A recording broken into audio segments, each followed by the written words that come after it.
Bailliage, maison de ville, auditoire royal.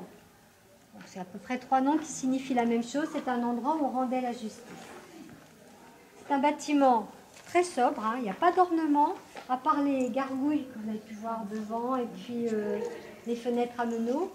La façade sud est encore plus sobre. Il y a juste cette tourelle octogonale qui renferme l'escalier à vis. Parce que les prisonniers, hein, pour alourdir leur peine, on les laissait tout le temps dans l'obscurité. Jour et nuit, vous étiez dans le noir. Ça, grâce à Victorine de Chastenay. Alors, Victorine de Chastenay, les Châtillonnais connaissent, hein, c'est une personne qui est très connue chez nous. Elle a écrit ses mémoires, et grâce à ses mémoires, on sait un petit peu de la vie de la prison à l'époque de la Révolution, tout simplement parce qu'elle a été détenue ici. Elle est arrivée ici, la pauvre, elle avait à peine 15 ans. Il faut dire que son père était le châtelain des Sarrois. Quand les révolutionnaires sont arrivés pour l'emprisonner, hein, le châtelain avait fui avec son fils. Il s'était caché pas très loin, il était dans les forêts du Val des Choux. Et au château, il n'y avait plus que Madame de Chastenay, qui était très très malade, qui était vraiment non transportable. Et cette petite jeune fille qui n'avait pas encore 15 ans, eh bien on l'a pris, voilà. On l'a emmenée ici en prison. Mais là, il s'est posé un gros problème, c'est parce qu'elle était la seule fille et la prison était pleine d'hommes. Alors, qu'est-ce qu'on allait en faire? On l'a mis dans la loge de la concierge. Ce sont les 2 fenêtres qui sont fermées ici, qui sont maintenant nos bureaux. Et Victorine, par cette fenêtre, elle regardait ce qui se passait dans la cour.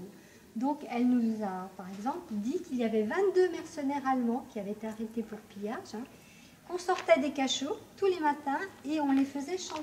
Apparemment, ils avaient 3 chants différents en allemand qui chantaient tous les matins. Elle nous dit aussi qu'à cette époque-là, la prison est pleine. Les gens bien vus étaient à l'étage noble sur des lits de fortune et les 2 étages de grenier étaient remplis de prisonniers sur paille.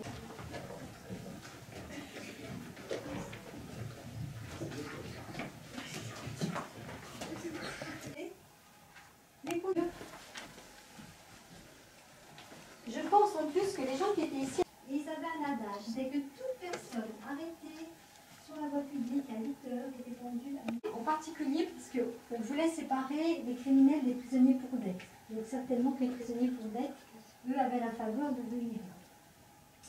Ce que je peux vous dire aussi, c'est qu'à Châtillon, on avait au XVIIe un exécuteur de haute justice, un nom un peu pompeux pour parler du bourreau, hein. Et ce bourreau avait non pas un salaire assez drôle, parce que par exemple sur les charrettes de balai, il y avait 8 balais qui étaient enlevés pour le bourreau.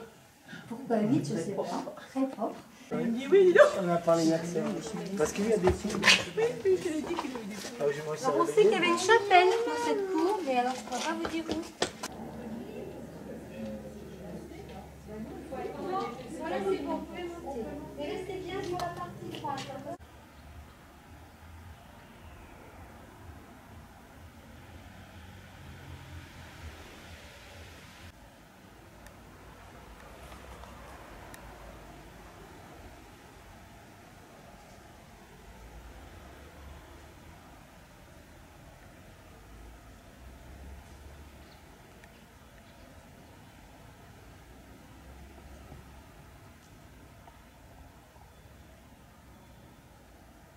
Alors, à l'époque, le plafond avait été peint. Françoise vous a dit qu'il y avait eu des braseros, donc tout le plafond a été noirci, après blanchi, parce qu'il y a eu des cours de dessin. Mais vous verrez un très beau plafond peint à côté. Hein. Donc, une grande cheminée, quand même, vous pouvez admirer. Alors, ici aussi, on a une belle salle. On va attendre que tout le monde soit...